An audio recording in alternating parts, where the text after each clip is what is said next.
Olá, eu sou Guilherme Ostrock, advogado do site Infolei, e hoje nós vamos analisar um julgado que analisa o parâmetro para a fixação da prescrição da medida socioeducativa de internação. Então nós vamos estudar o agravo regimental no recurso especial número 1.856.028, proveniente de Santa Catarina. Esse julgado ele tratou da aplicação da medida socioeducativa sem termo final, com a fórmula do cálculo do prazo prescricional da pretensão punitiva do Estado, qual o parâmetro que deve ser adotado e a limitação máxima de 3 anos dado a medida socioeducativa sem termo final. Então, entendendo o caso, a gente vai pegar uma menor infratora fictícia chamada Joana.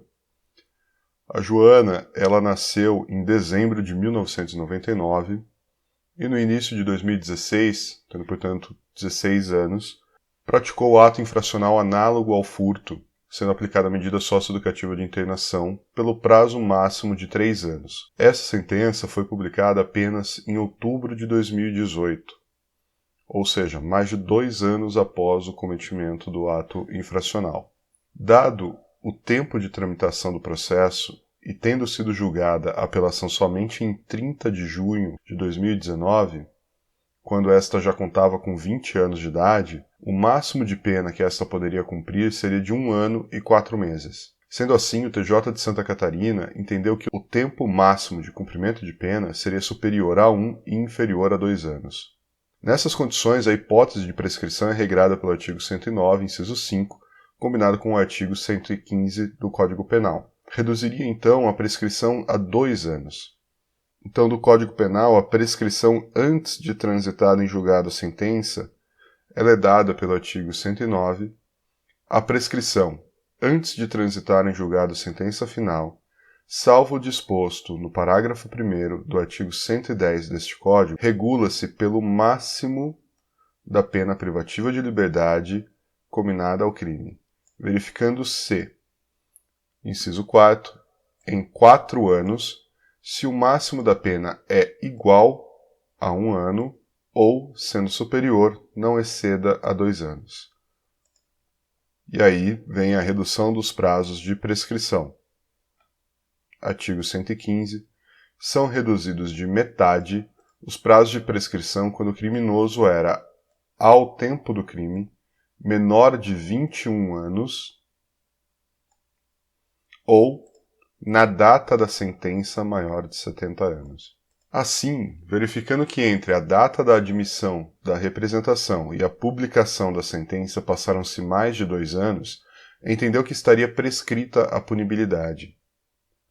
O Ministério Público conseguiu, em decisão monocrática, o afastamento da prescrição e o retorno dos autos à Corte de Origem para análise dos outros requerimentos. A defesa, então, recorreu sustentando as seguintes teses: que a prescrição deve ser calculada com base no tempo que será possível a imposição de uma sanção, ou seja, ela deve levar em consideração o tempo restante para se completar 21 anos. Lembrando que essa foi a tese da defesa.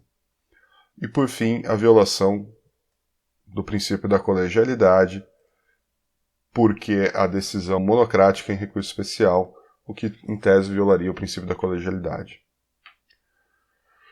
Então, em relação ao princípio da colegialidade, por ter sido admitido o agravo contra a decisão monocrática, ainda que houvesse ofensa ao princípio da colegialidade, isso estaria superado, pois a turma que irá decidir, então, analisa esse recurso. E aí, nesse caso, a turma passou a análise do cálculo da prescrição em medida socioeducativa sem termo definido. As hipóteses de prescrição da medida socioeducativa são regradas pelo que dispõe o Código Penal, conforme prevê a súmula 338 do STJ. A prescrição penal é aplicável nas medidas socioeducativas. No presente caso, por não ter ainda transitado em julgado, é aplicável o artigo 109, combinado com redução pela metade do prazo prescricional, por não ter o representado completado 21 anos.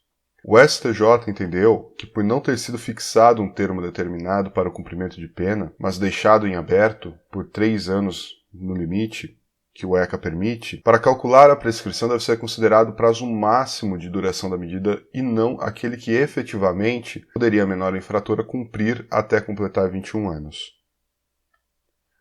Assim sendo, a pena máxima em abstrato aplicável de até 3 anos, ela é superior a 2 anos e inferior a 4 anos. Pela leitura do artigo 109, inciso 4º, a prescrição ocorreria em 8 anos. Devemos aplicar o artigo 115 em conjunto à prescrição, é então de 4 anos. Como entre a data do recebimento da representação e da publicação da sentença não se passaram 4 anos, inaplicável então nesse caso a prescrição pretendida pela defesa. Assim, não acolheram a tese de que deveria ser considerado o prazo restante para o cumprimento da medida socioeducativa e fixaram o entendimento de que a prescrição é dada quando não houver termo para o encerramento da medida socioeducativa, ficando essa prevista pelo máximo previsto pelo Estatuto da Criança e do Adolescente, a prescrição se dá pelos 3 anos e não pelo prazo de cumprimento máximo possível. Então, com isso, nós temos o destaque do informativo. Tratando-se de medida socioeducativa aplicada sem termo, o prazo prescricional deve ter como parâmetro a duração máxima de internação de 3 anos, e não o tempo da medida que poderá efetivamente ser cumprida até que o sócio-educando complete 21 anos de idade. A ementa do recurso especial, então, ficou, como nos termos do enunciado 338 da súmula do STJ, a prescrição penal é aplicável nas medidas socioeducativas. Diante disso, a jurisprudência desta Corte firmou o entendimento de que, uma vez aplicada a medida socioeducativa sem termo final, deve ser considerado o período máximo de 3 anos de duração da medida de internação, para o cálculo prescricional da pretensão socioeducativa, e não o tempo de medida que poderá efetivamente ser cumprido até que a envolvida complete 21 anos de idade. Então, se vocês gostaram da análise desse recurso, eu peço que deixem um joinha. Lembrando que o texto está disponível no site para que vocês possam fazer uma leitura em novos estudos. Nós teremos outras análises de julgamento do STJ, também referentes a esse informativo e eventuais outros. Eu peço que vocês se inscrevam clicando no botão do centro e há na tela mais 2 vídeos para que vocês continuem o estudo da jurisprudência do STJ. Ok? Obrigado e até a próxima.